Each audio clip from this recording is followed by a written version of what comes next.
Devo andare, per favore, un bicchiere d'acqua, un po' di sete, non c'è più fame di vita in me, privo di forze il mio corpo dovrò perire e se ne andrò stringendo a sé. Nel giorno ultimo la vita, le sue ferite fuoriuscivano rosse come le rose profumate, come il muschio dolcemente ali di angelo e di cherubino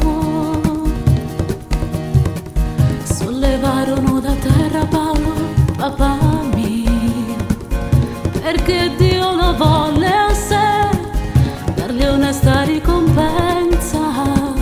Paolo è stato ucciso dal malintralcio all'esistenza. Tu uomo che osserverai dall'alto di un paradiso, ove fiumi di note e soavi voci sgorgeranno da un pendio, verranno giù fino a me, notti di ottobre. Siete figli di tutti laddove, ove complice non tenere, in questo giorno più nuovo e ambiguo, come latita l'essenza della vita, e inseguendo gli onesti nel covo televisivo, mi ritrovo a parlare con stupidi commedianti, viscidi come serpenti che non ho amato mai. Chiederò al mio babbo e a Cristo se è poi così difficile essere leali, tu che lo sei sempre stato, pure quando in te rimasero bricioli di fiato. E chiedesti per favore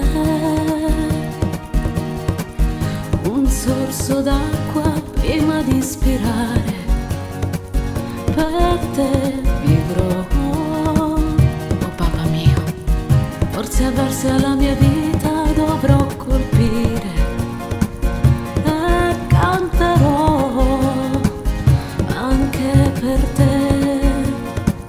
Nel giorno ultimo la vita, le tue ferite fuoriuscivano rosse come le rose, come le rose. Oh Paolo, ali di angelo e di cherubino, ti han sollevato da terra per condurti alla casa dell'immenso Padre, di tutti i padri celesti, dove non siederanno al tuo fianco cattivi attori, né esseri inutili, e ci saranno a te accanto figure chiare e senza male. Chiare e senza male, Paolo,